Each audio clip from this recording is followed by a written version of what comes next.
Colonialism is what we discussed. Colony, colonizer. Okay. Imperialism. What British did was for their gains, they took over part of India for their. So this concept of subjugation, colonialism, imperialism, okay, all of these things were a hated concept. No one wanted to publicly be known as doing these things. No country wanted to undergo these things. Understanding? These were in the for 19th, 20th century period of time. These words started becoming more and more hated. Okay. In a very polished version of this started coming is your capitalism. This is agreed. Because here directly you're not rolling over them, indirectly you're rolling over them. It's a very different concept that you will care here in your international. So this particular concept became very hated in the period of 19th, 20th century. The term or the phrase or the ideology that everyone started loving was freedom, independence, and they realized that this too was largely offered in this method.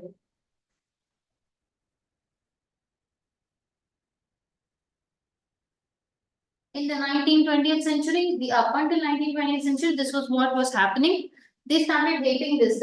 By they, the whole of the world. Okay. Even the people who were doing this, they didn't want them to be called as this. Today, even British doesn't want to be called any of these names, even though British is this. Or British was doing this to all the countries it has did, but it doesn't want to be called any of these things. Because it is seen in a very negative limelight. But every country wanted this. Okay, every country wanted freedom, every country wanted to have independence. That is by every country, all of your least developed countries, your developing countries, that is your Asian countries, African countries, and your South American countries. So everyone wanted freedom, everyone wanted independence, and they realized the one model they are getting was through this democracy. Okay? Write down this thing.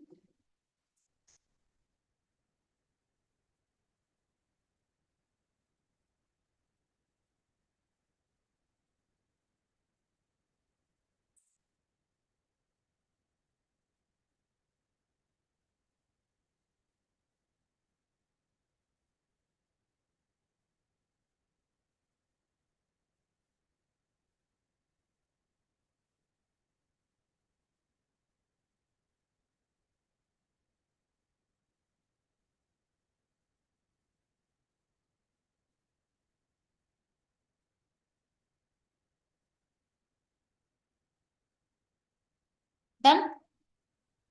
Clear up until here? Any doubts? Anything you didn't understand? Clear? So in 19th, 20th century, the world started rallying behind democracy. This is the exact word you would use either in your discussions or in your mains answer. The world started, 19th and 20th century, world started rallying behind the ideals of democracy. Understanding? Now this democracy, a little bit in detail if we are going to go, this particular concept, okay? Father, if you have to call father of democracy or this concept was this guy. Aristotle. Now this guy used to phrase, right?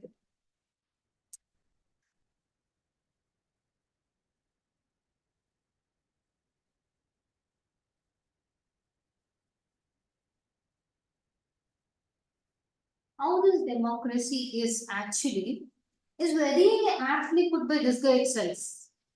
Okay, that is the true meaning of democracy. In mains answer, whenever you have to speak something about democracy, use two guys. This Aristotle guy, one more is Authoritarian. The to the people, by the people, for the people. Another thing is this guy. It's very interesting. And it's actually very, very precise. He says, for the polity. Polity is nothing but governance. Someone is going to administer. Of all the systems we have. Okay. He says, democracy is one of the worst systems, but it is better compared to other existing systems. So, democracy is least worst of all the existing ones. He himself tells it is worst. But compared to autocracy, compared to aristocracy, compared to your hypocrisy, that has also been seen with respect to the world. Compared to all the models of polity we have, this is the least worst model.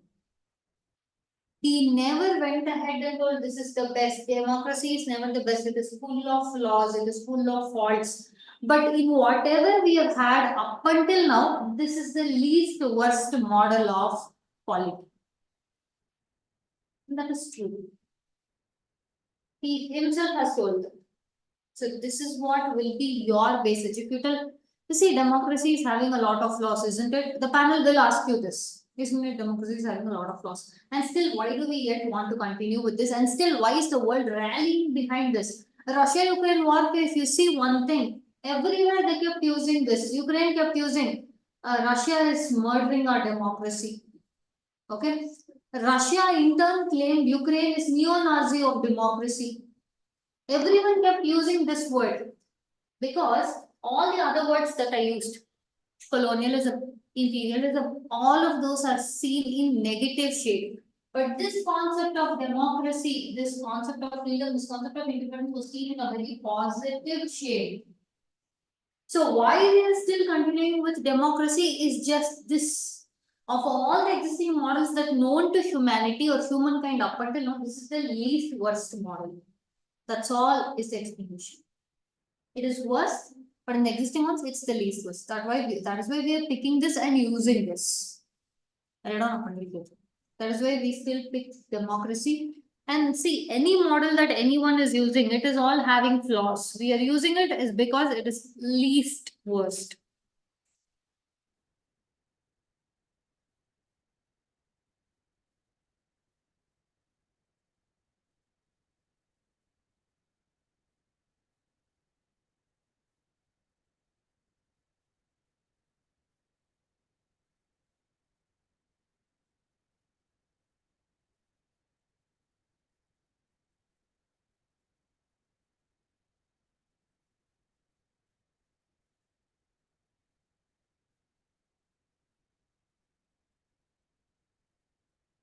Done?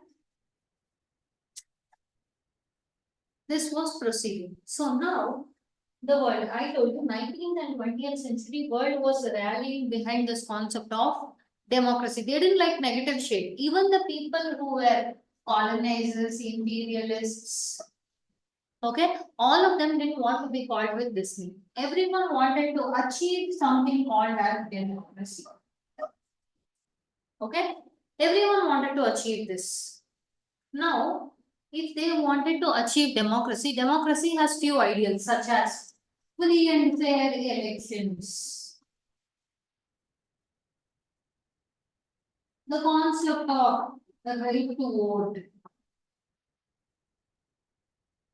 the concept of the right to contest the elections, so on and so forth. We have multiple things. Like for the whole concept of democracy is people's rule. That is, people should elect their representatives or people will be involved in decision making, any of those. Direct democracy, indirect democracy, whatever you call it. But basically, these things are the basic things. So now what happened? All the countries, okay, whether they were democratic or not, they wanted to call themselves democracy and not any of these. Again, why? Negative, positive. It was easier to tell people, I am giving you a model of polity which is good for you. Understanding? See, I'll tell you one thing with respect to a South American country. In this particular South American country, what happened? Your Britishers were there. They were controlling all the major part of occupations. So, in this particular country, okay, all the people, okay, like freedom fighters, some sort of for themselves, they said they are going to liberate their country of these people. And they drove them out. Okay? And they themselves formed one party. Alright, they themselves formed one party. Now, whenever there is something called as party, there is always something called as opposition. Because in an election, there is always two things. There is a winner and there is a loser. Any elections or anything, especially in the manner of democracy, one of the flawed system is there is always a winner, there is always a loser. So the winner formed the party. If the winner formed the party here, he had concentration of power.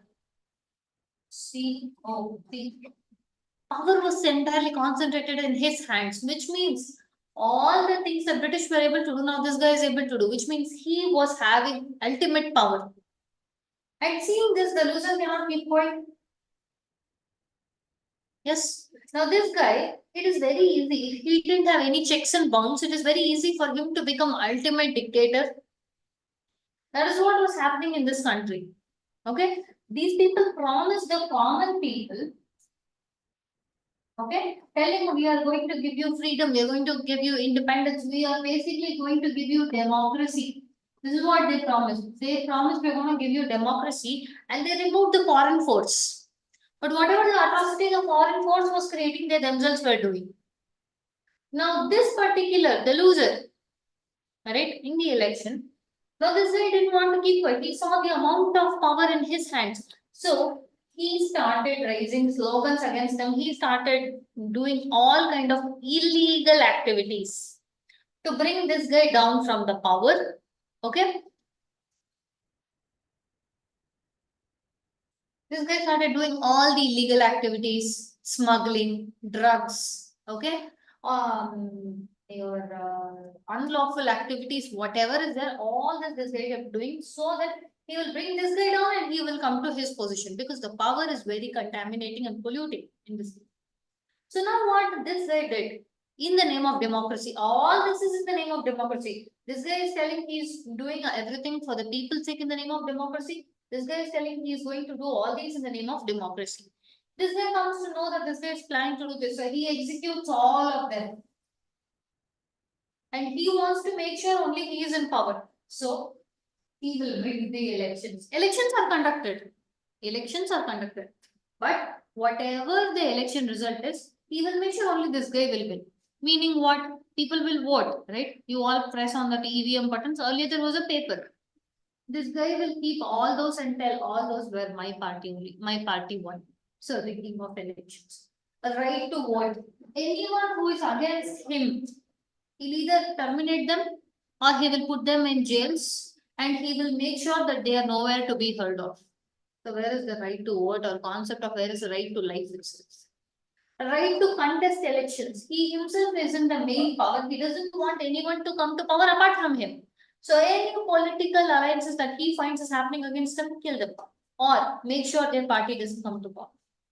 And still he claims what he is running is democracy.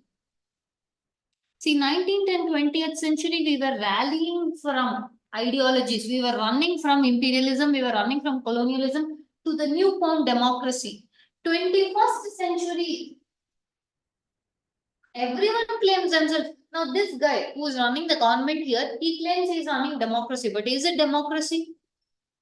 Is it democracy? But this is what is happening in majority of the countries still today. This is the problem that we are facing in the 21st century. Everyone is calling themselves democracy. Even this guy who is running a dictatorial government, one of the major components of democracy is right to speech. That is, everyone should be able to criticize, critically analyze, voice out their opinions with the government.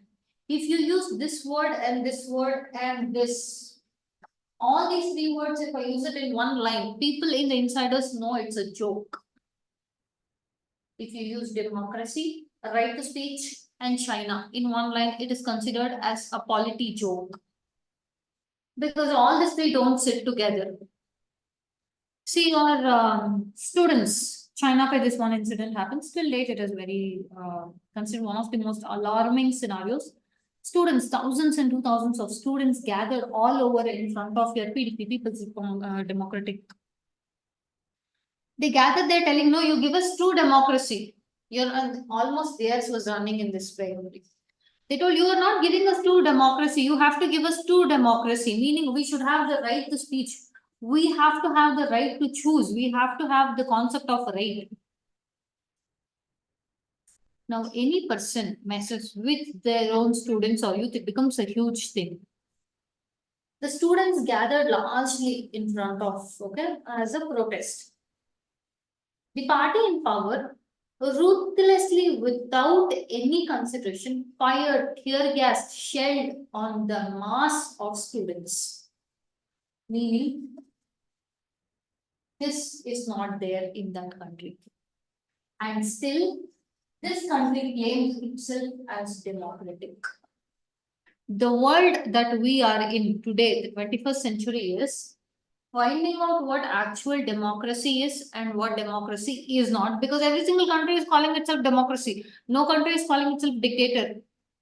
Even North Korea claims it is democracy. Understanding? This is what all your 9th standard NCERT is about.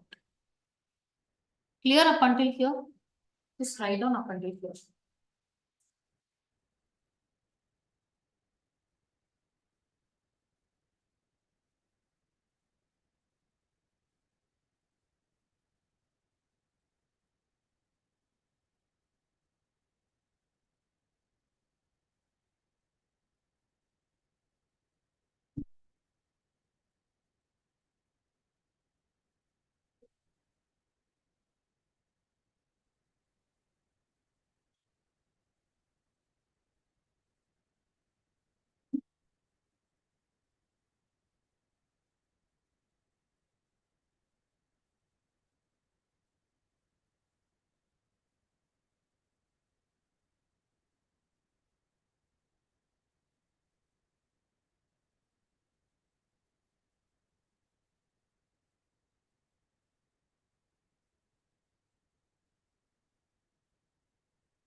Done? Clear up until here? Any doubts? Anything you didn't understand?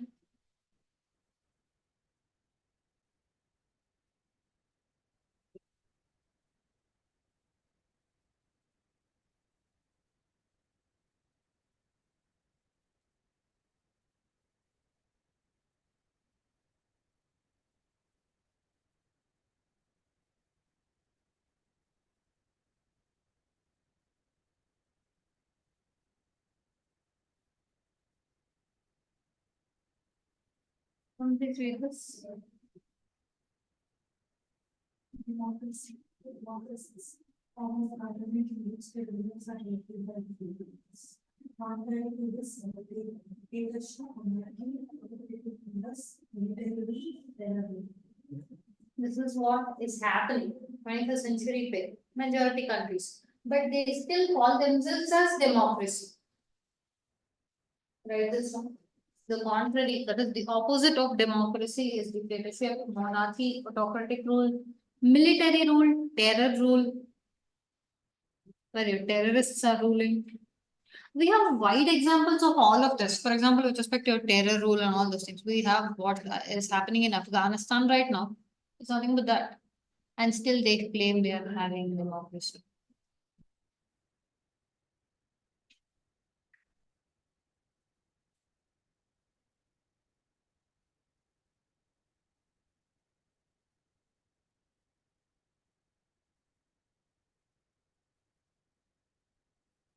Done?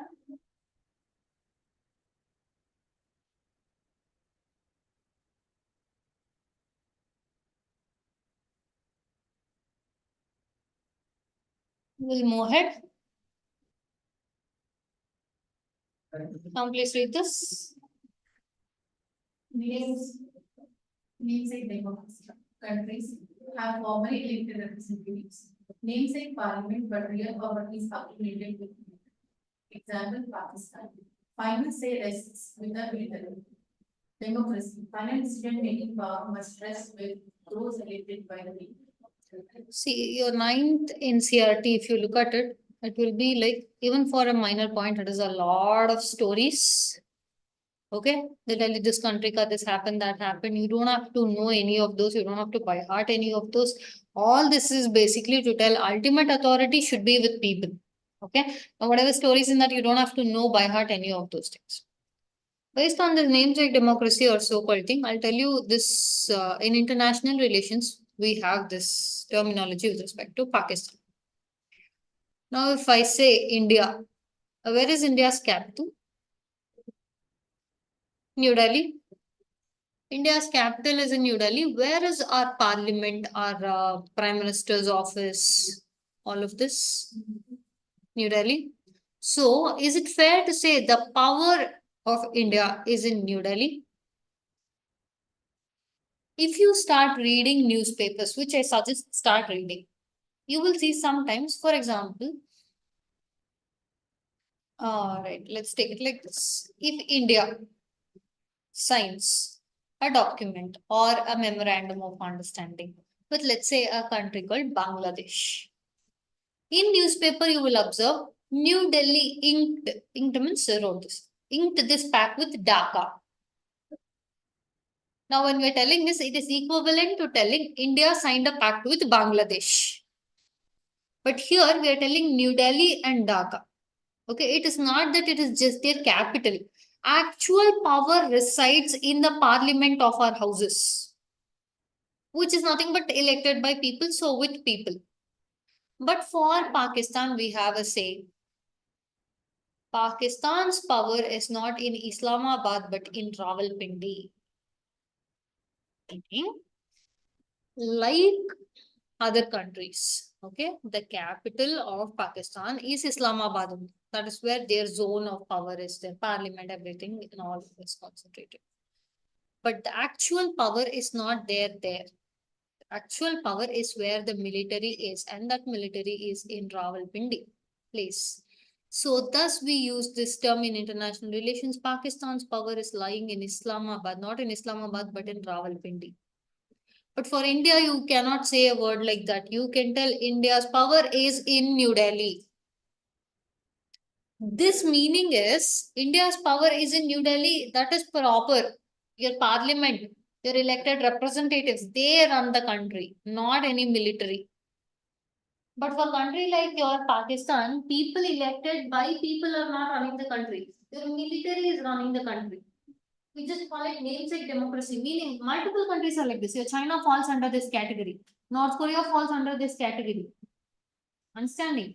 So they call themselves democracy, but they're not democracy. Write this down. Write this down with the example that I told you. Your own words, it should be.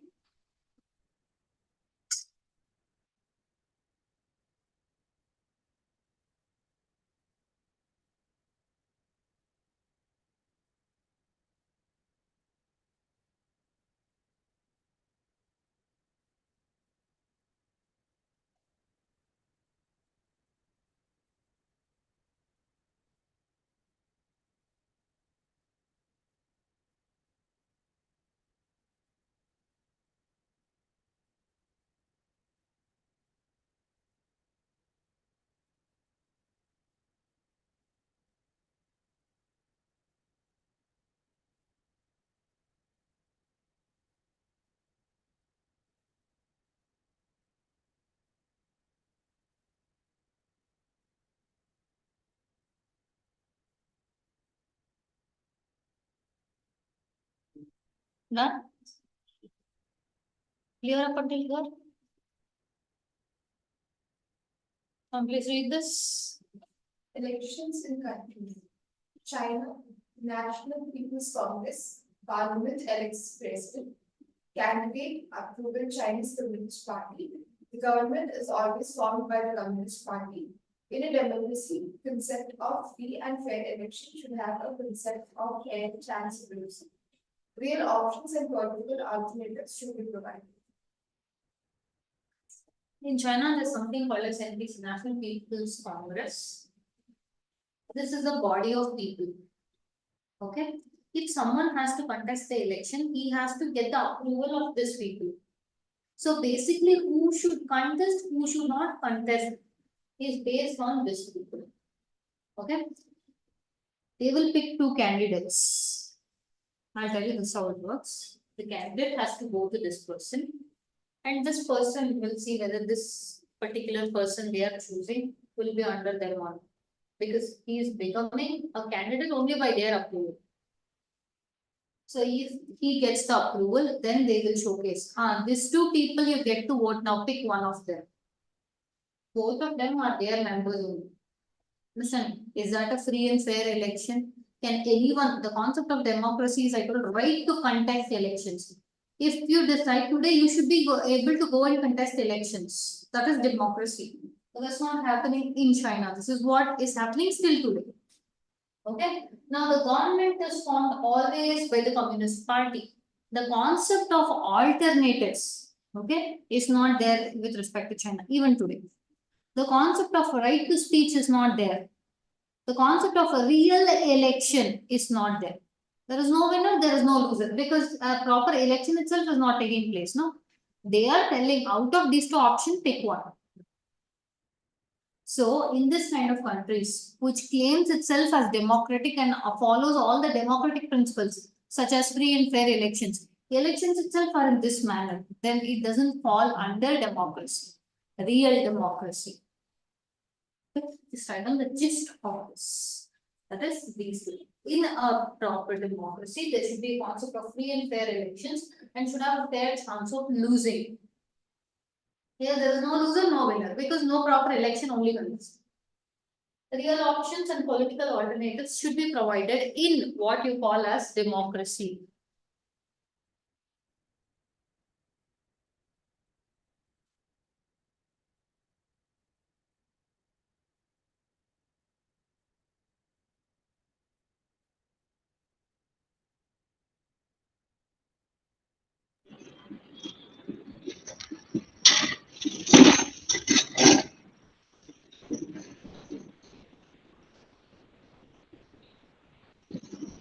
Ma'am, Yes.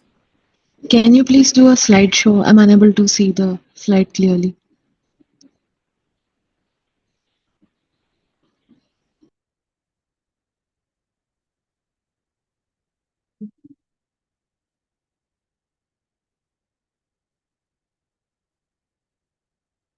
Now, Yes, thank you.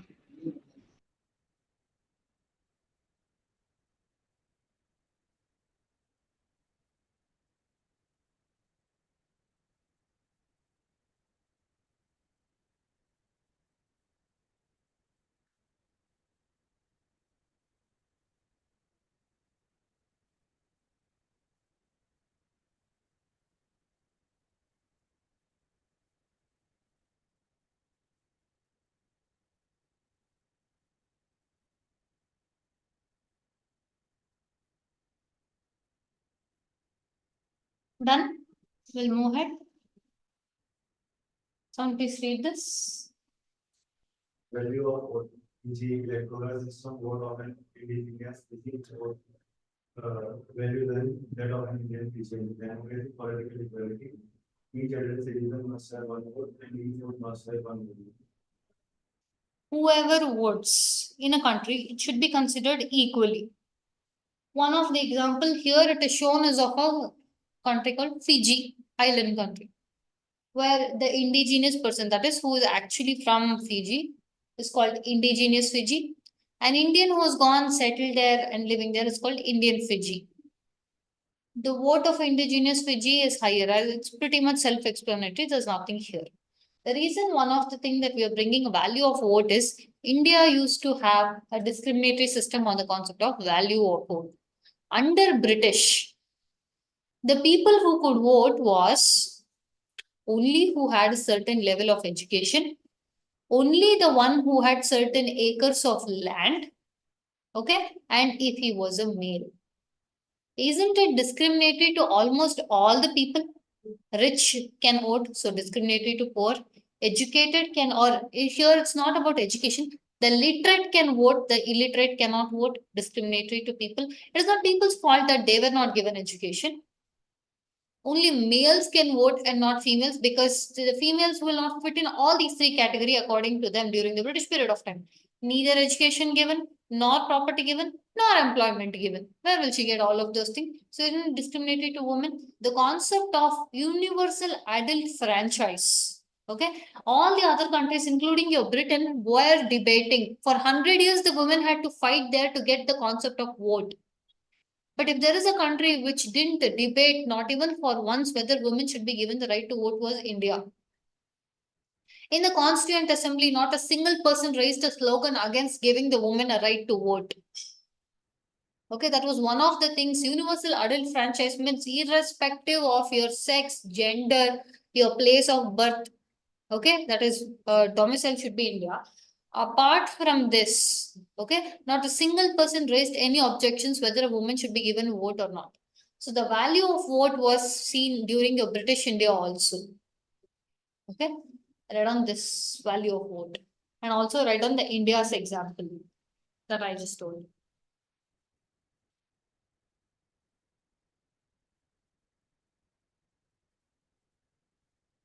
You have multiple things like this with respect to your NCERT. Again, remember that is for a 9th standard kid, not for a person who is reading it for UPSC purpose. Selective reading is very important. Read the book, but don't consider that book as your prime source to crack UPSC. The 9th standard level. Understand that book is designed for a 9th standard kid. You are reading that so that your basics will become stronger again before we enter advanced class.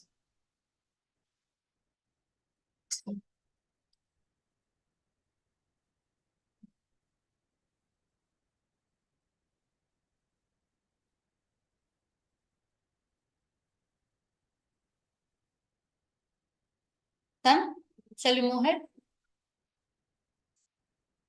Some please read this. Popular governments can be undemocratic. Popular leaders can be autocratic. Example, Zimbabwe. President Mugabe, popular plus unfair practices. President Mugabe's concept no, is very widely known.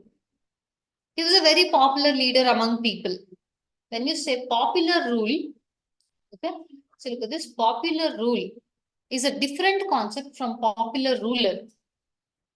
Popular rule means elected representatives who are elected by people are running. That is democracy. Popular ruler means one who is like ad. He creates a wide variety, or he is very popular among people. See this there. President Mugabe is one of the finest examples of popular ruler and popular rule. Popular rule. First, write that down.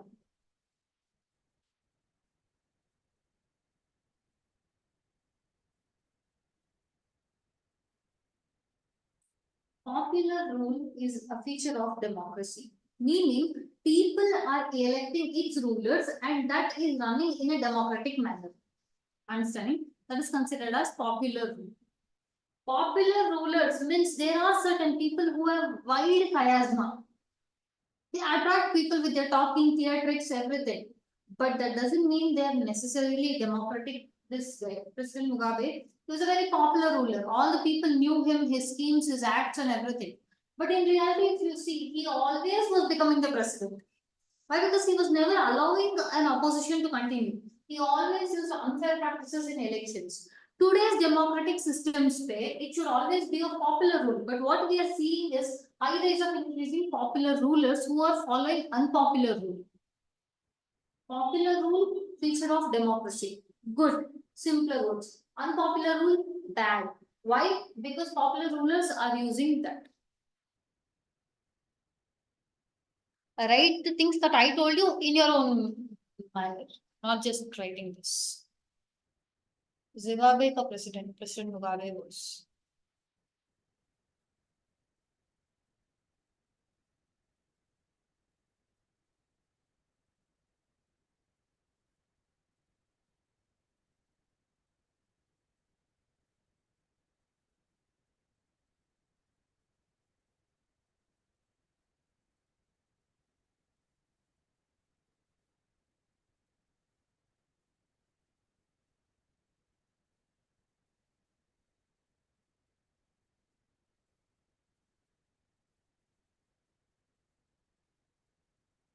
Done?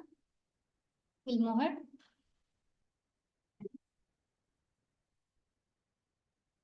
Please read this. Rulers elected by the people take all the legal decisions.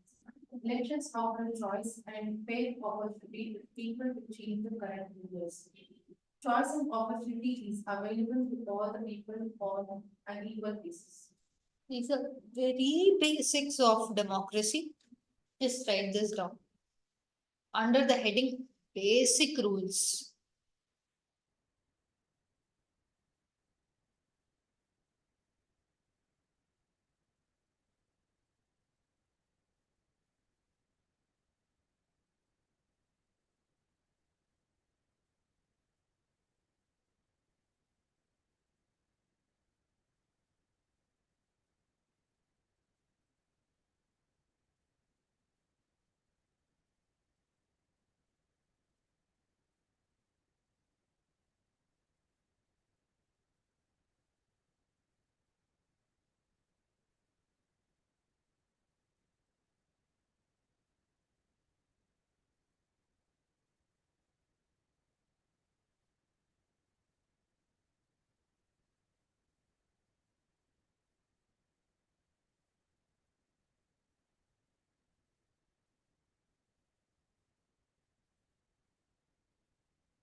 See, if I ask you, is universal adult franchise a feature of democracy? What is it?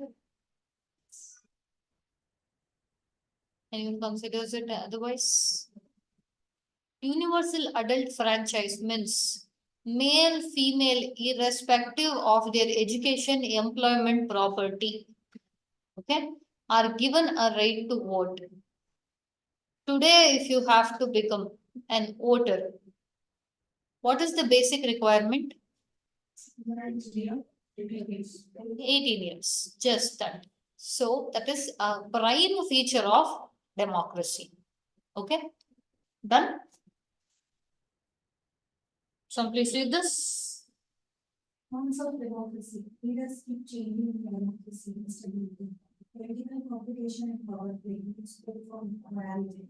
It's still ways. Elected leaders do not meet the best interest of the people. It's still bad decisions. And multiple more cons you can add. Every system always know one thing, and especially in polity, there has not been a single system. See, I told you presidential system was based on stability. Parliamentary system was based on responsibility. We cannot club the features of both these and create a new system because it's not working. People have tried. Like we said, they said there are good features of presidential system. There are good features of parliamentary system. Both of it, they tried to bring and make a one working system, but it hasn't happened. Similarly, any model of polity, there is always a pro, always a con. Okay. And especially with democracy, the cons are there. Equivalent to all other system. But this is one of the ones, like Aristotle himself said, it is the least of worst. It is worst, but at least it is least. That's why we're following this. And these things are pretty self-explanatory. Okay. You don't need to write this down because cons of democracy, what is needed for you is in your advanced books. 9th standard level, this much is very basic, so no need to write it down. But you know it, right? Someone read this. The preference of democracy. Democracy provides a method to deal with differences and conflicts in a diverse country like India. Democracy enhances the dignity of citizens. Democracy better than other forms of government because it allows us to correct its own mistakes. The second point, democracy enhances the dignity of citizens. Basically, you allow them to be treated on a same basis. See, no two people are equal. There are extremely different features from just looking alike to your concept of mentality and everything. But if an entire country is to be considered as equal, irrespective of your education, employment, your race, your sex, your way of looking, everything. It is only through this concept of democracy's concept of political equality. Like I told you, Constitution doesn't offer social equality or economic equality. What those are, you will come to know in the advanced classes. But as of now, know one thing. In this entire country, if you want to call all of them as equals, you can all call them all are citizens of India. Right? But you cannot call all are males of India, all are females of India, all are children of India. You cannot. So that is one of the feature. Just right on the second point.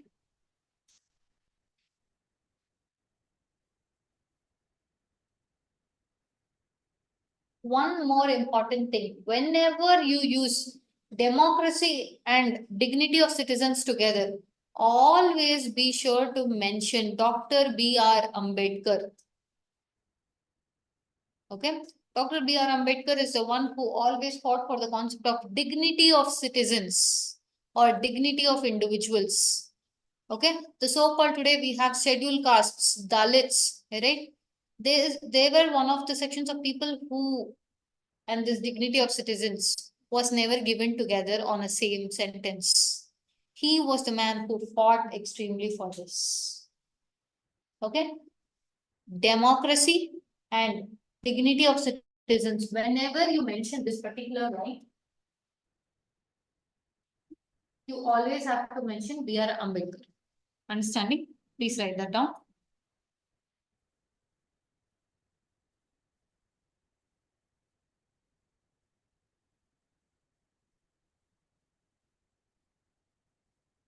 Done? We'll move ahead.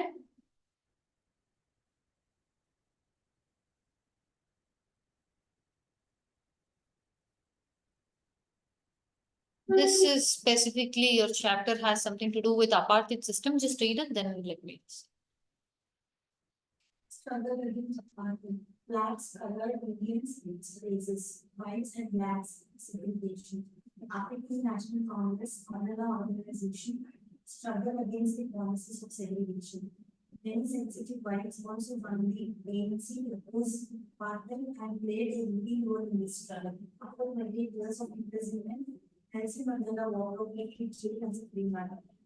You must have all heard the story apartheid system, Rosa Parks in your school textbooks. From India's perspective, see Rosa Parks, Africa, Nelson Mandela is from Africa's perspective. One thing from India's perspective is one of the common link. What is one link if you have to link India and Africa means which personality? Mahatma Gandhi. Gandhi, yes. So, see, this person went to practice his profession, okay, as an advocate, barrister in South Africa. He was considered, okay, one of the pioneers of change even back then. Gandhi set up something called as Natal Indian Congress for Indians living in South Africa. Okay, initially to fight for their rights. So much so that, see, Africa again was taken over under your control of your Britishers. Plantation works initially they went. But later on, see, one thing with respect to India and Africa is British colonized India also. British colonized Africa also. But one thing with Africa, especially South Africa, is they settled there. The Britishers or the so-called whites, they settled there in large majority compared to India. Understanding? If you see India, it will be mostly part of your Pondicherry, Goa regions. Still today, if you go, you have something called as White Town, Old Town, all those things where you see their architecture and all those things.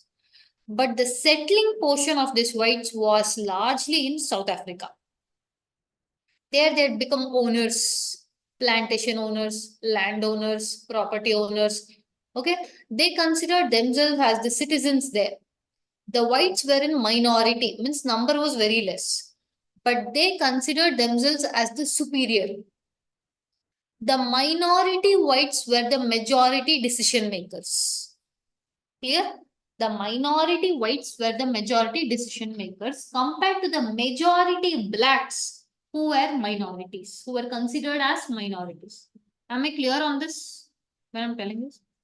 So what happened, including Gandhi, he himself has struggled for the color. See, one thing, if they wanted to distinguish, that is, you are British, if they wanted to distinguish, even we have undergone something called as racial skin discrimination. Based on our skin color, we were distinguished. We have apartheid system, means we usually call it Africa. 1919 period of time, India, especially Punjab areas, where we just had something called as Rowlatt Act, India. That period of time, we also experienced something called as Jallianwala Bagh massacre. The British, one thing they used to do for Indians, that is, according to them, whoever were of this color, okay, they were all considered inferior. And our entire skin color is this. The rule was, whenever any British was seen, this was largely seen in Punjab areas. Anyone who belonged to this color and this regionality, that is Indian, if they see a British person walking, whoever it could be an Indian rich person or Indian poor person. We had the concept of tying turbans. We had to remove that, open the shirts, the males, fall on the floor and crawl whenever they saw a British person. Because they considered we were not worthy to wear a top cloth or a top cloth on our head and walk on equal terms with them. Second thing, whenever they all had this horse chariots they used to drive around. You have the steps that you have to get on from your chariots, but Indians were to form physical steps for the Englishmen to get on, because his boots were considered more pricey than an Indian, or in their words, of this colored people. Racial segregation or color segregation was practiced very largely in India also. But we don't speak of it in larger amounts because the apartheid system was even more cruel. Like I told you, people of different colors, the whites settled down there in Africa. The black people, according to them, were not to use the same restroom, and they were not even allowed to use restroom in the house, that they had to work from morning till night. We're all human beings only.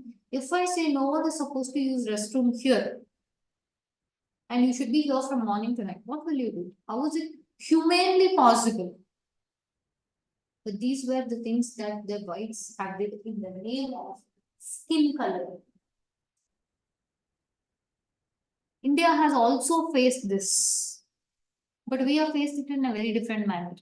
And most of the times, this is one of the events that is recorded in the history of India. In the Punjab province itself, a British guy, he was about to walk, but somewhere his boots were dirty. To wipe the boots, Indians had to sweep, so he will wipe his shoes on that human beings, because it was said, according to him, their skin and my boot are not to be compared. This is the amount of cruelty they did just for one thing, the color of our skin tones. 1,000 times worse was what was called as apartheid system. And Africa was hugely subjected to this system, apartheid system. Majority of the fights, including Indian national fighters, fought for, okay, your British treatment of Africans in the name of apartheid system. Even though it's some other country, we don't have to worry, but no, because our Indian diaspora lives in Africa. Okay, like you said, Gandhi himself was an Indian diaspora living in Africa. Okay, this rule applied not just for Africans but also for Indians. Now, one thing was, they all fought for, again I told you, freedom, this concept of independence. Okay, they liked that concept, everyone. So they also fight. Same thing, Africa also fought. See, one thing is, apartheid system was probably one of the cruelest thing they could do to Africa. compared to all the people they subjugated, the African community, they disrupted the children. Okay, still today you have something called as African American population living in your developed country. USA is a developed country, but still today African American population are in a constant state of threat. Your previous US president, Mr. Donald Trump, he himself was using these things. All this for what? Based on their skin color. Still people live in fear because of their skin color in even a developed country. So the concept of racial profiling, racial segregation has not left even the 21st century. When people all fought against the apartheid system, Africa had a very different conundrum it had to undergo. See, India got independence in 1947. So now India is wholly for Indians. But Africa, there was one more issue. The whites had settled down there and they didn't want to leave Africa and go. So Africa had to create a constitution which was to involve those minority whites and protect their property which was in Africa. So they are probably the first set of people who had to learn to live with their oppressors in a smooth manner. Look at their constitution. Someone just read this. This is their constitution. Okay. Please read this. We, the people of South Africa, recognize the injustice of our past, honor those who suffered for justice and freedom in our land, respect those who have worked to build and develop our country, and believe that South Africa belongs to all who live in it, united in our diversity. We therefore, through our freely elected representatives, adopt this constitution as the primary supreme law of the republic so as to heal the divisions of the past and establish a society based on democratic values, social justice and fundamental human rights. Lay the foundations for a democratic and open society in which government is based on the will of the people and every citizen is equally protected by law. Improve the quality of life of all citizens and free the potential of each person, and build a united and democratic South Africa able to take its rightful place as a sovereign state in the family of nations. May God protect our people. This is written in African English language. How would it be if I told the British, who did so many atrocities on India, who will now start living in India, and all of a sudden Indians and your Britishers are to live together? That was the plight that Africans had to face.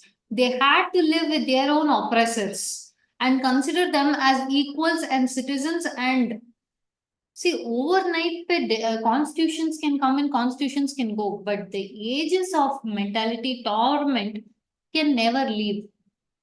The concept of Varna system was long gone. What is Varna system? Brahmin, Kshatriya, Vaishya, Shudra. It's long gone. But still today, live examples we are facing where the so-called people of SC, the so-called concept of untouchability is still practiced. Ages back it went, but still it is practiced. Similarly, just because this constitution came in, now all of a sudden they have to see their oppressor who has built in the concept you are only worth, which is your entire human existence of worth is less than my shoes, was the mentality that was put on them, their children, their future generations, and now suddenly they have to live with them as equal citizens. No other country could undergo this plight, but South Africa went through that.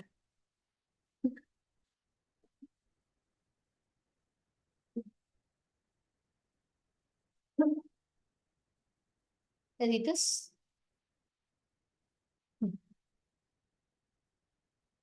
Midnight of 26 April 1994, National Flag of the Republic of South Africa. Newly born democracy in the world, the Apartheid government came to the end, paving the for the position of mediation for Nelson Mandela was president of South Africa. A new constitution is to be created for both black majority and white minority to live. On the paper, it is very easy. But on actual reality sense, it's never that easy. Someone read this? Indian Constitution. Indian Constitution is created by your Constituent Assembly, who also gave the preamble. Now, whatever you read for your Africa, South Africa, was the preamble of that country. This is the preamble of India. Someone please read this. The Constitution of India. We the people of India having solemnly assumed the Constitution of India into a sovereign, socialist, secular, democratic, republic, and to all its citizens. Justice, social, economic, and political, liberty of thought, expression, belief, faith, and worship, equality of status and of opportunity, and to promote among them all. Fraternity, assuring the dignity of the individual and the dignity and integrity of the nation. In our Constituent Assembly, this 26th day of November 1949, we hereby adopt, enact, and give to ourselves this Constitution. This is our preamble. Okay. Advanced classes, you'll have to by heart this. But as of now, just know this is our preamble. This is the preamble of United States. Read this.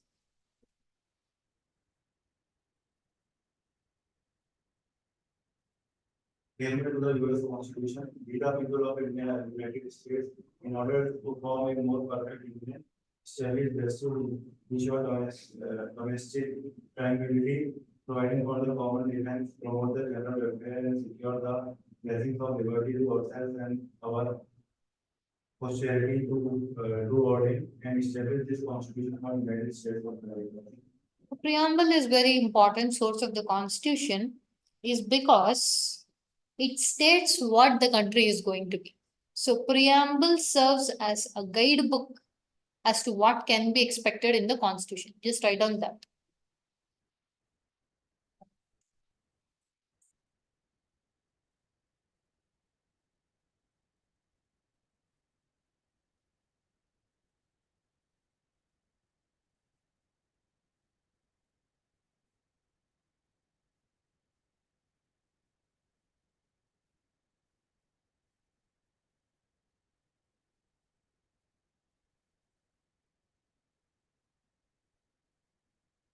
Done?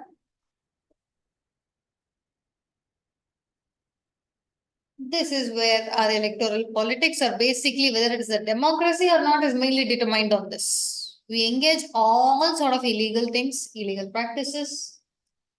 But at least if you call something as a democracy, you should have free, fair, and democratic elections. That is, a right to contest should be given to everyone. Healthy political competitions should be there. General elections for your Lok Sabha in the center, Vidhan Sabha in the state. And how is elections conducted based on constituencies? This we have learned in all of the previous NCERTs. Look at this. Healthy political competition. Political competition is a feature of democracy. Okay.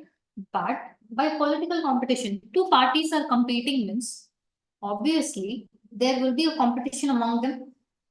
Yes, because at the end of the day, both of them are trying to win the election, right? So competition should be there. Healthy political competition is a feature of democracy. But reality is, it is very unhealthy and very toxic. This party will drag that party's mother, sister, father, grandfather, lineage, everything. That party will gather this party, all. It is basically just mudslinging on both sides. Understanding?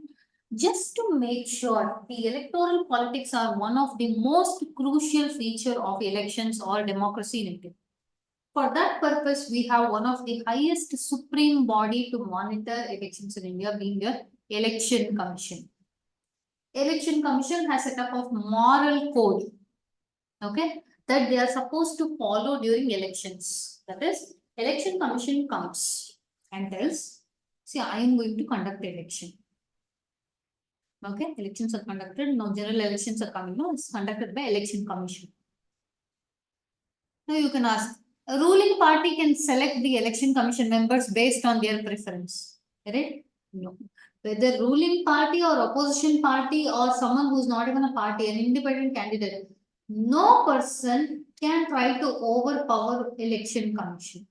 Election commission in India and in any democratic country is a supreme strong now if you tell a body, election commission, UPSC, okay, these kind of commissions are the most, okay, the most important bodies in India.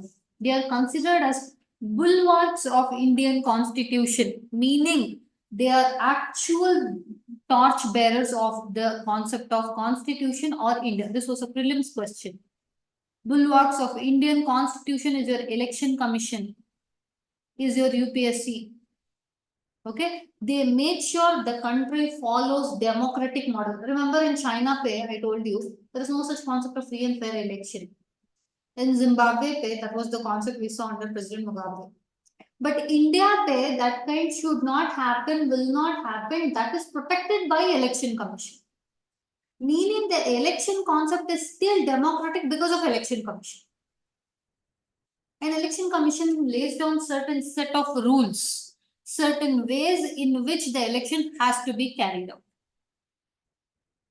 Okay.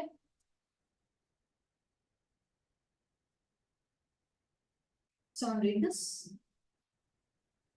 Contesting elections. Candidate minimum age 25 years. Voter 18 years of age. Political parties. Candidates who get the party symbol and support. Party's nomination is often called party ticket. Contest an election. Nomination form. Give some money as security deposit. Every candidate has to make a legal declaration giving full details of serious criminal cases pending against the candidate, details of the assets and liabilities of the candidate and his or her family, educational qualifications of the candidate. This information has to be made public. All the rules of your election commission. This is basic rules. Like this, it tells when you are supposed to do what, which resources can you use. Now you saw here, right? Nomination form, security deposit, every candidate it is mandatory. Now this most important thing. Party's nomination is called party ticket. If you are contesting from a particular party, you need a party ticket, you will get a political sign, symbol. If you have gone to elect, you will see when you press, there is some symbol associated with a party. If it is from a party, also you get a symbol. If you are contesting independently without any party, you're called independent candidate. Even then you are getting a symbol. All those is issued by Election Commission. This is the rules that Election Commission has made it so that the voter can make an informed choice. Understanding?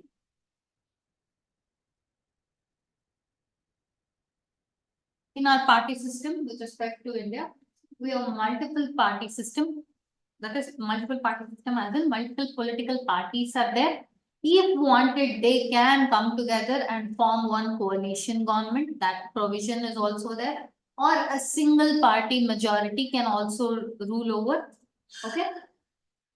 The reality is this. Parties and candidates often use dirty tricks, meaning it becomes a very unhealthy political competition. This election commission is where it will come in. See, you've all heard commonly distribution of liquor, distribution of food packets, forcibly bringing people to mass rallies. Election commission keeps a close watch on this. If anyone crosses the boundaries set by election commission, that person can be debarred. He can be made sure he will never contest elections again. Everything is under the power of your election commission. Okay, and that election commission is not under any political party. Understanding? And he is answerable to no one. By no one, he is not answerable to any political party. Elections are contested based on constituencies. Okay, with our constituency, India has a concept of reserved constituencies, meaning SC, STs. In that particular constituency, first they will check what is the population living here. If they are there, which category they belong to.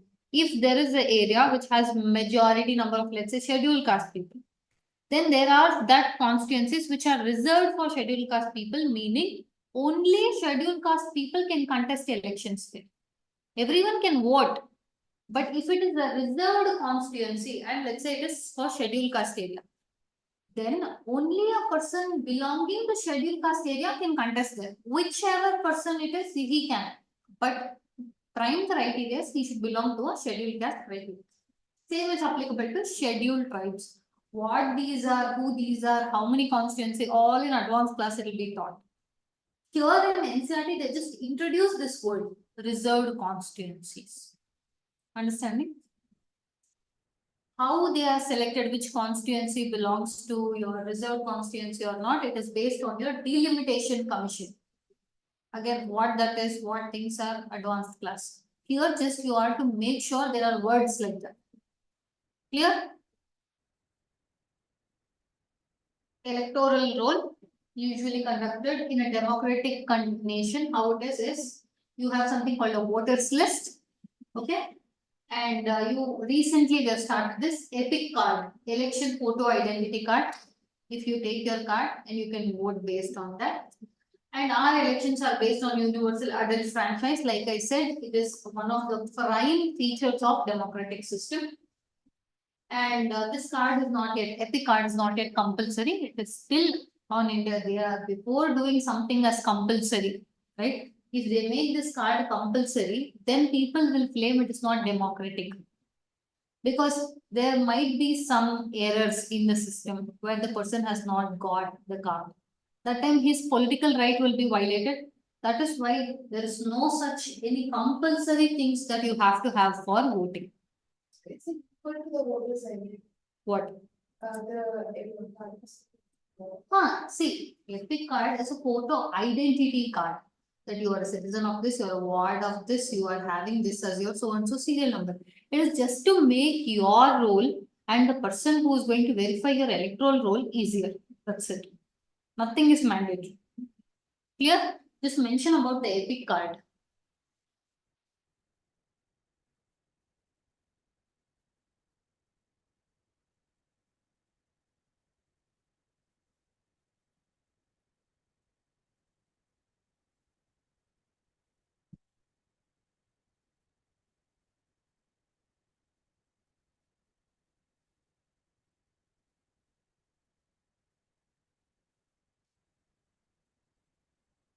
Done?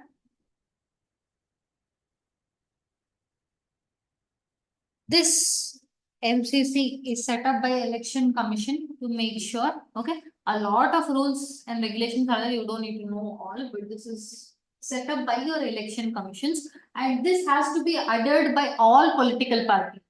Whether ruling, opposition, independent, doesn't matter. Every single person has to follow model code of conduct set up by election commission. That all model code of conduct elected by your, set up by your election commission. It is largely used for election campaigns. From the date, okay, from the date that election commission has announced when it will conduct election to 48 hours after election stuff, model code of conduct should be followed. From the date it has announced up until 48 hours of finishing of election stuff, we call exit polls. Up until there, election commission will closely monitor everything and everyone should follow whatever model code of conduct election commission tells. Election day, this is pretty much how it happens. How do you go elect? Usually it is conducted in any government offices or government schools where you go to poll your votes. Okay. There you have to make sure your name is in the electoral list. If your name is in the electoral list, you can go vote and come. Okay. Electronic voting machines are used presently to record votes. Earlier we had paper ballot system. Okay. We had to pick stamp on this whichever party you want and put it in the ballot. But again, that was creating a lot of paper wastage and also a lot of things. If it gets again, because it is in physical form, it can also be destroyed very easily because of all those purposes and the amount of saving of trees. Also, almost 1 billion trees were needed for one election. For that purpose, we started EVM. This was more accurate also. So in this machine, the name of the candidate as well as his party symbol is shown. The party symbol is given by the election commission only. Understanding? Independent candidates also gets the symbols which is allotted by the election commission. Alright? Clear up until here? This is very straightforward. Someone read this. Independent Election Commission. Independence that the judiciary employs. Chief Election Commissioner CEC is appointed by the President of India. EC, conduct and control of elections from the announcement of elections to the declaration of results. Implements the code of conduct and punishes any candidate or party that violates it. EC can order the government to follow some guidelines to prevent use and misuse of governmental power to enhance its chances to win elections or to transfer some government officials. When on election duty, government officers work under the control of the EC and not the government. People turnout. In India, the poor, illiterate, and underprivileged people vote in larger proportions as compared to the rich and privileged sections. In Western countries and developed countries, this last point is reverse. India pair, if you see the turnout ratio, urban rural, again, this time keep a tab on your elections. After the elections, they will say. In this particular constituency, how many male and female are there? How many actually came to vote? India pair, it's the poor, illiterate, and underprivileged people who are actually voting more compared to your educated folks. Western country pair, it's reverse. See, this is all pretty much very standard, nothing to explain. I'll just tell one example of how powerful election commission is. Back in the period of emergency, 1970s period, people still considered emergency Indira Gandhi. There was a dictatorial kind of rule. All those things. Elections were conducted. Their party lost. Some other party came into power. But that party couldn't run the government, went back to the Prime Minister telling we can't conduct elections. Someone as important as those people, let's say Indira Gandhi case itself, someone as important and as powerful as Indira Gandhi was disqualified by the election commission on this concept. Government official is that one thing brought her down.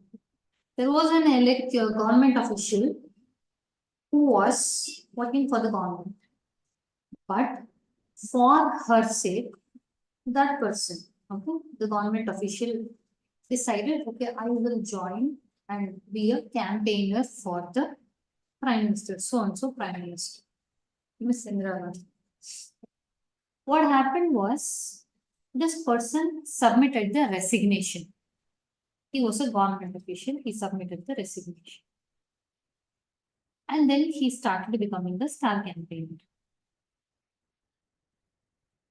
Indira Gandhi is at the prime and peak of her career with respect to the political things. And also the power she wielded at that point of time, like as we spoke, judicial review or no such thing was very clearly established. The power she wielded was unlike any other. The parliamentary system, it is said that the parliamentary system had become merely a dictatorial rule. That was the power that was wielded.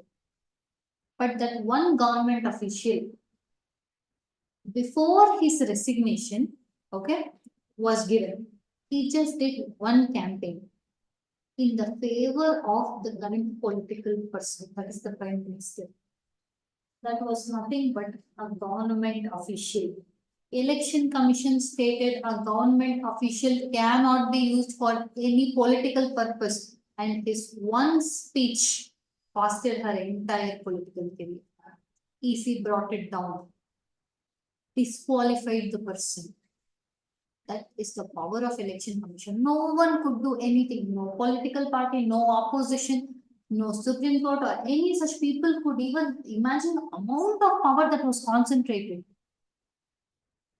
Election Commission brought it down that just 20 minutes of one campaign costed her entire political career because Election Commission mentioned government officials work for the Election Commission or government duty alone, not for any political campaign. That's the power that Election Commission wields in India. When I said the bulwarks, meaning they are the top heads of Indian Constitution, that is the Election Commission, Supreme Court, UPSC, these are the ones. See, you would have heard a lot of scandals is happening for that state, this state exam, that state exam. You wouldn't have heard a single thing for UPSC. Or even if you would have heard, it would be allegations, but none of it is proved.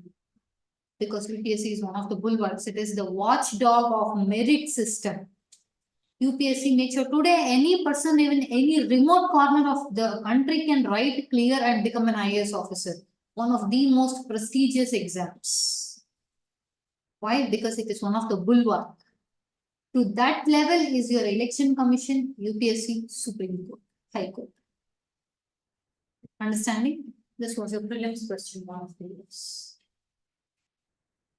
Please read this. Institutions, president is the head of the state and the highest power authority in the country. Prime Minister is the head of the government. Pretty much very standard.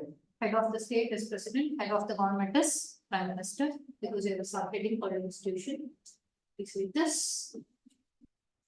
Council of Ministers, Cabinet Ministers, Ministers of State, independent charge, usually in charge of small ministries. They participate in the cabinet meetings only when specially invited to assist cabinet ministers. The cabinet as a team is assisted by the cabinet secretariat. This includes many senior civil servants to try to coordinate the working of different ministries. As of this, understand just this much. We have someone called Prime Minister. Prime Minister picks, again, in the last class we have discussed, he picks particular members as ministers and they are called Council of Ministers. Now, those ministers will be given portfolio. Portfolio means one will be Defense Minister, one will be Home Minister. Okay, so they will be given different ministries. That is called as portfolio system. Now, there will be certain ministers who will be called as Minister of State. Okay, they are independent church. Those are smaller ministries. It's not big enough. Okay, sometimes, for example, if I have to call sanitation. Okay, they're usually in charge of very smaller ministry, like, for example, something to do with accommodation. Okay, very small ministries. So they're just Minister of State. We call them, meaning they are having independent charge, very smaller ministry. That's it. They participate in cabinet meetings only when they are invited. Okay, they are there to assist cabinet ministers. Cabinet ministers means you have a lot of ministries, defense ministry, you have road ministry, railway ministry, all these ministers are there. But among all, there are very important ministries such as finance ministry, home minister, defense minister. All these people, any emergency situation comes, let's say any war happens, immediately to assist the prime minister, 1, 3, 4 people will be there.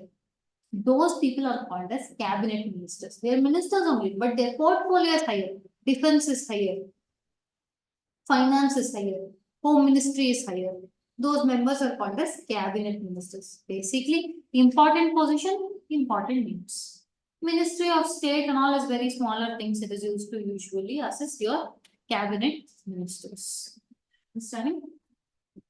Cabinet ministers are assisted by your cabinet secretary. Your UPSC pay highest form if you can get, or highest position you can get, is this cabinet secretary.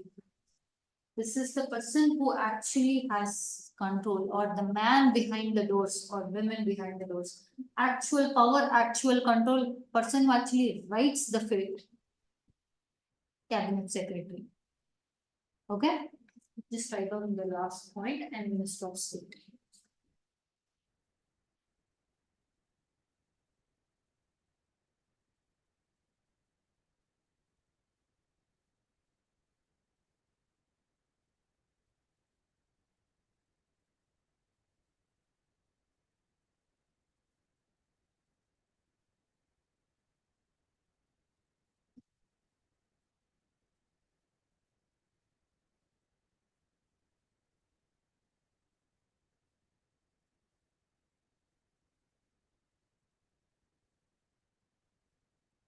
You will learn all of this in detail in your advanced class, including the articles, who is the Council of Minister, what is the proportion of them, 15% of C1. Here they're just introducing the terminologies. Okay, so don't worry much.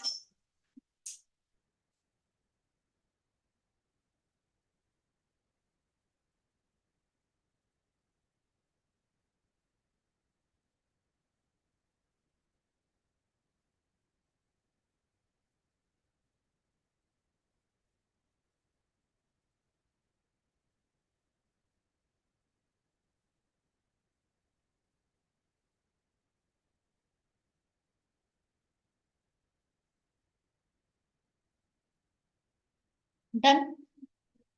Next again, they're just introducing the concepts. So please read this. The president is not elected directly by the people. The elected MPs and the elected MLAs elect her. A candidate standing for president's post has to get a majority of votes to win the election. This ensures that the president can be seen to represent the entire nation. All international treaties and agreements are made in the name of the president. The president is the supreme commander of the defense forces of India. The president exercises all these powers only on the advice of the Council of Ministers. Okay.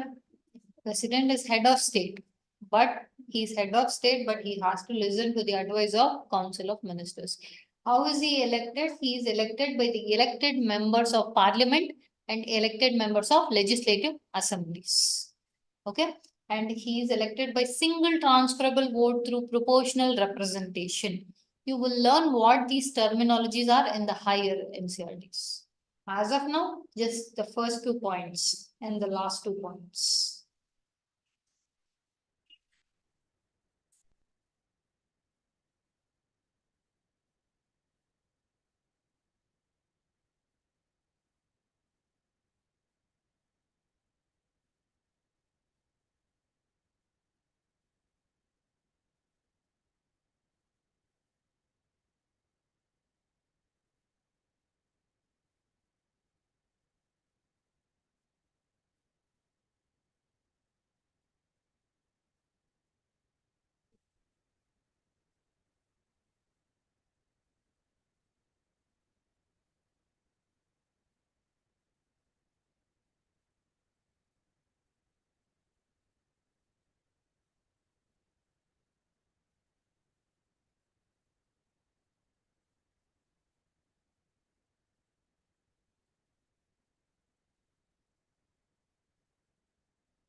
Done?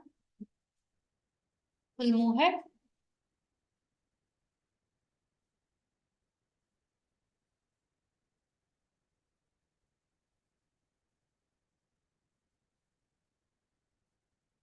Our judiciary. India's judiciary is integrated, independent, appellate jurisdiction, Chief Justice of India, and the way it is removed. See, know one thing. India has something called as independent judiciary, meaning Constitution has created 3 organs: legislative, executive, judiciary. Meaning, judiciary is not drawing powers from legislative or executive. Members of parliament are not creating judiciary. Judiciary means the Supreme Court, High Court, subordinate courts, district courts. Also, one more thing. Okay. be it from the lowest court of subordinate court to your highest Supreme Court, all of them are bound by the decisions. Understanding? Let's say if there is a common consensus for gang rape, there is a death penalty. Whether it is in Supreme Court or High Court or subordinate courts, it is same. They will follow same decision. Now there is something called as basic structure of the Constitution. Again, higher concepts, you will get it in higher classes. All the courts, be it High Court or Supreme Court or your subordinate courts or district courts, anything, they'll all follow the same pattern. So all of them are integrated. Understanding? From the lowest court to the highest court, all of them follow the same belief system. So Indian judiciary is both independent as well as integrated. Okay? So you have something called as fundamental rights given to you. If in case your fundamental rights are violated, you can go to Supreme Court. But whereas, okay, let's say you are having a quarrel with your neighbor, it is some civil dispute, then directly you cannot go to Supreme Court. You will go to your nearby district court. The district court will give a verdict. You don't like that. So you will appeal to a higher court. Okay. Next you can go to High Court. High Court the case will be done. Fine. But the judgment given, you won't like it. Again, you can appeal to Supreme Court. Okay. So you can appeal against the judgment passed by a lower court to higher court. That's why we call it appellate jurisdiction. In our India, the order of court precedence is from lower to higher. How do you go from lower to higher? Through appeals. Understanding? None of these words you have to by heart or know it right now. Higher classes speaks very different. You will learn it there. Here again, they're just introducing the terminologies. And I told you, bulwarks of Indian Constitution is Election Commission, UPSC, Supreme Court, right? Which means if someone is there, see your judiciary is considered as protector and guarantor of Indian Constitution. If you are giving him some important job, then your any normal person should not be able to remove him. Removal of a Supreme Court judge is very, very difficult. A judge can be removed only by an impeachment motion passed in which 2/3 of the members of both Lok Sabha and Rajya Sabha should pass. And that is not a very easy thing. That's a very, very difficult thing. Up until now, in the history of India, no judge has been impeached. Indian judiciary is a very respectable and commendable position. Okay. And also, Indian judiciary has always been coming up with new ideas to protect and safeguard the people of India as well as protect and safeguard Constitution. See, during your period of emergency, right, like we discussed in the starting, any person should not become the dictator. India has to follow democracy. To make sure that condition never happens, Supreme Court passed a landmark judgment in Keshwananda Bharati case. Again, every single of this will be discussed in advanced classes. Here I'm just introducing the terminology. Something called as basic structure of the Constitution, meaning the Parliament can change the Constitution, but there are certain features of the Constitution the Parliament should never change, through which the Indian judiciary protected our Constitution. Even during emergency, a person's right to life should always be maintained. So even today, if emergency is imposed, Article 21 will always be in effect, meaning no one can take away your life. All this are your Supreme Court's innovation or your judiciary's innovation. One such innovation is public interest litigation or PIL. Up until PIL was introduced, if okay, in one of the cases we spoke about this. If in case you belong to a very rural, remotest area, okay, certain things like gang rapes happen. Largely, why I'm telling about public interest litigation was, now that person, ka parent, doesn't even know or understand the concept of there is something called court, I can go appeal there, or the person has no money or cannot go to court every time. But instead of that person going and putting a case up until public interest litigation, only that person should go and appeal in the court. But now, anyone for that person's sake can put a case. Anyone who is having an interest in that case. Public interest litigation was brought for the betterment of people who cannot actually do it for themselves. Again, we have an entire chapter on PIL, public interest litigation, in the advanced classes. Now just know there is something called as public interest litigation. That word you should be familiar, that's all. Whole point of NCERT is you should just know there are words like this. Understood? Just write down the first 4 lines. The highest judge of your Supreme Court is presided by Chief Justice of India or CJI.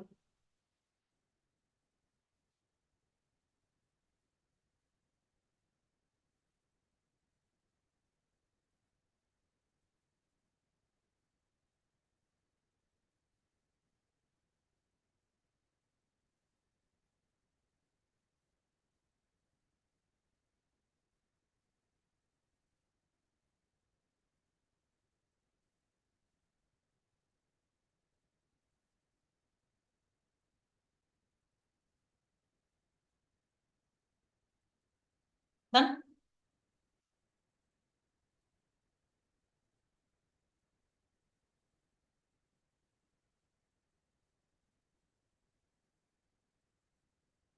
Done?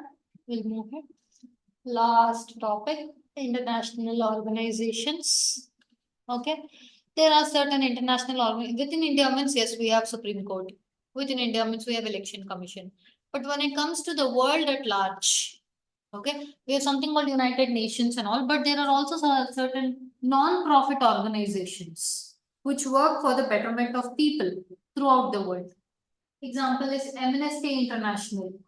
Okay, these kind of organizations work for human rights. Someone please read this. I mean, it's right now, the person over the faculty, over the gradient, or right now, the development of person development, gradient, right. Okay, pretty much self-explanatory. Just write down the first point.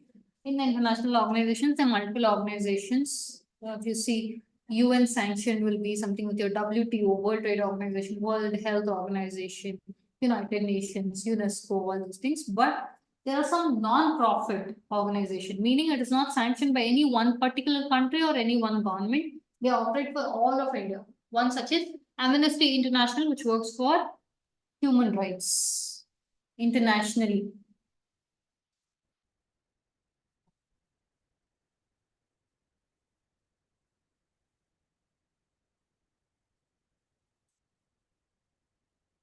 Okay.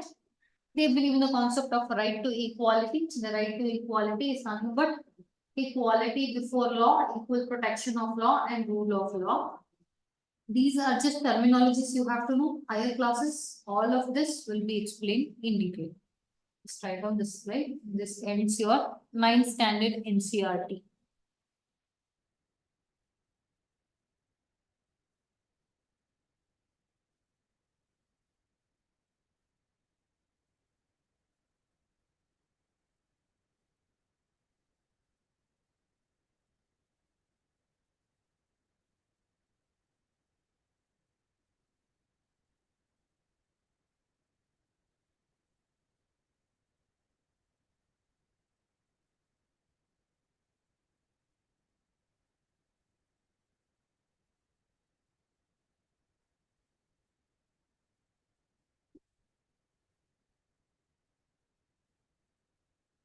Done?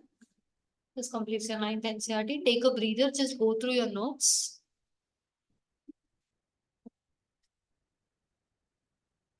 Go through what you have written. If you have any doubts.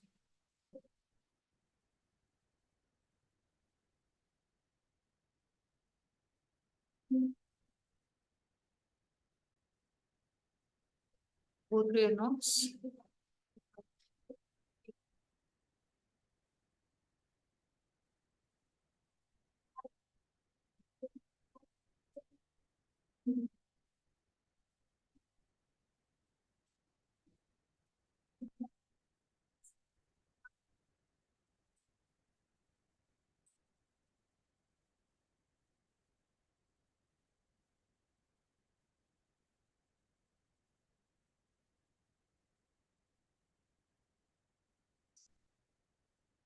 Done? Any doubts? Take out a sheet of paper.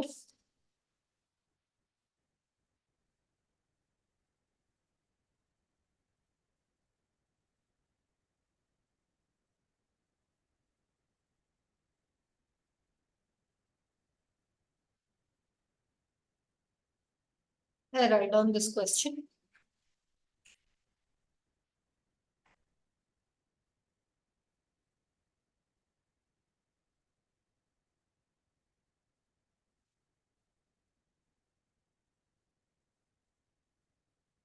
Write down. The Constitution of India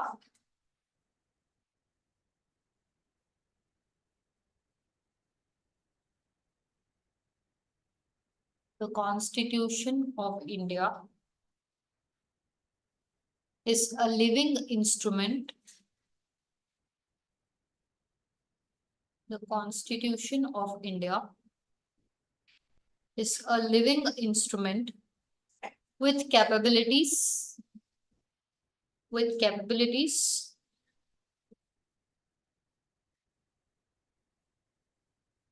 of enormous dynamism with capabilities of enormous dynamism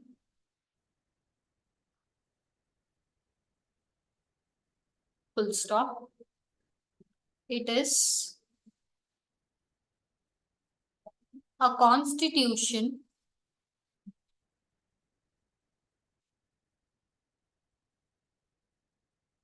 made for it is a constitution made for a progressive society.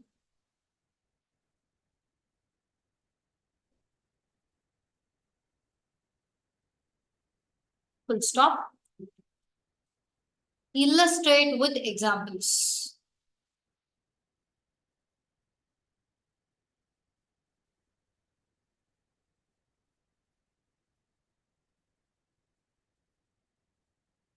This is a 10-mark question.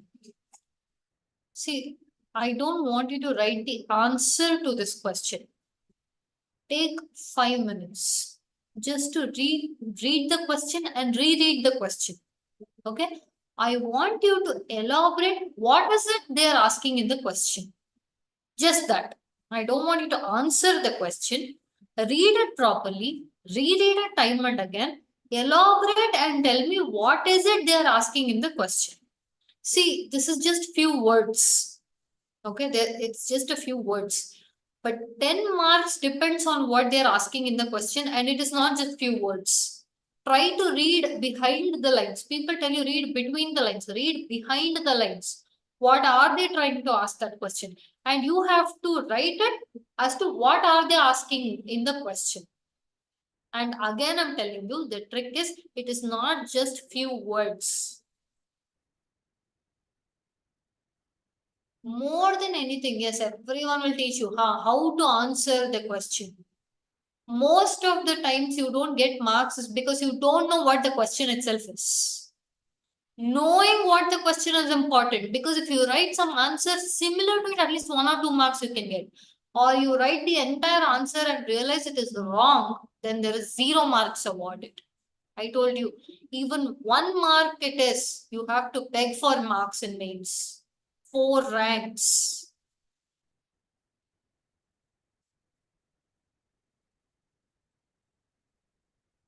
You can go through your notes. You can see what it is, but understand what it is they are asking in the question. And explain it to me, what is it that they are asking in the question?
Done?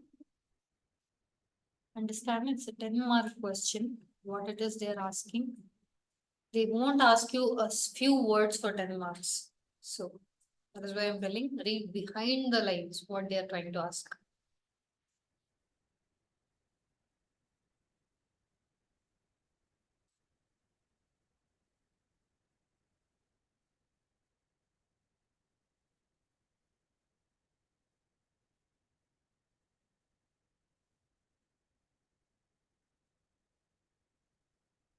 If you are done with the answer, write a small feedback as to how the class is, what do you want from the class, is it going fine, or is something else needed? Below that. No, don't need to write answer. I just want you to write what the question means. Below that, write the small feedback as to what it is you want from the class, how is the class going, is something else needed?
Done?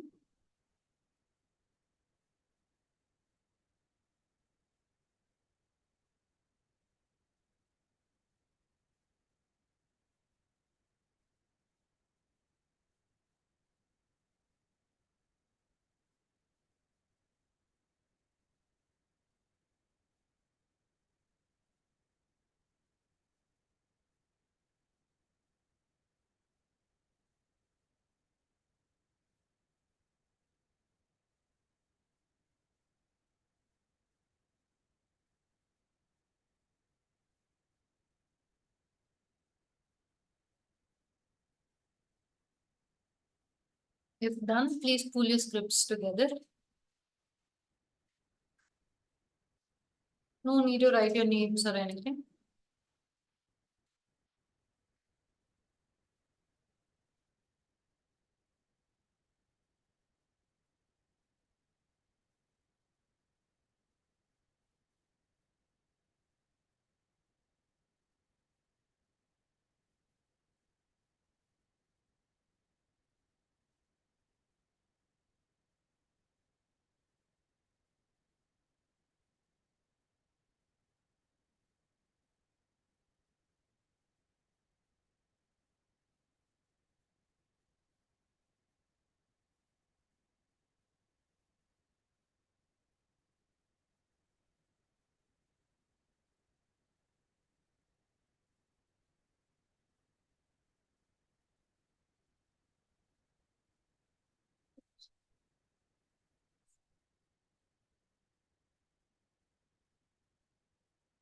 Done, class. Pull the scripts together and submit it.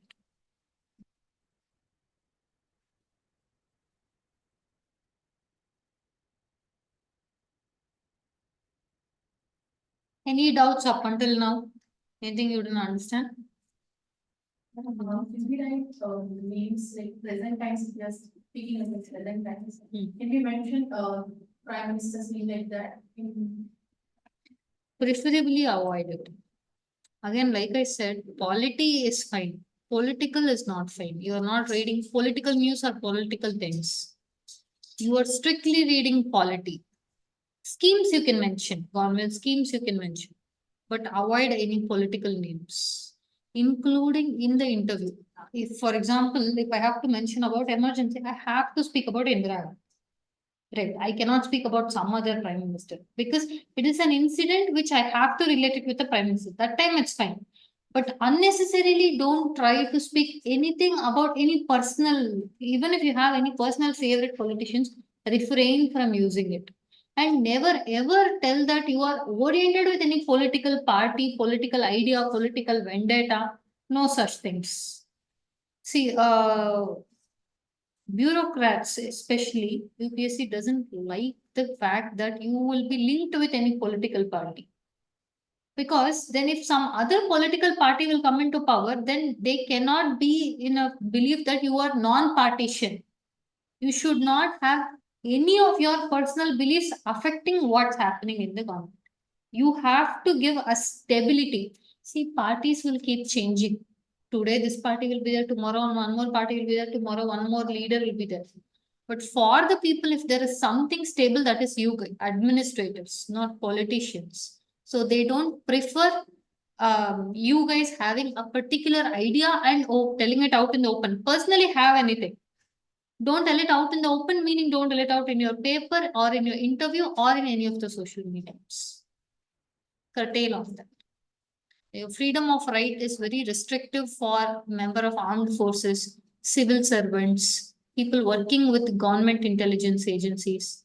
Because for you, national security is far more important than other things.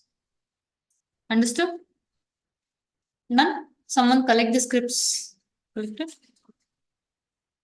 All right. Any other doubts? Nothing?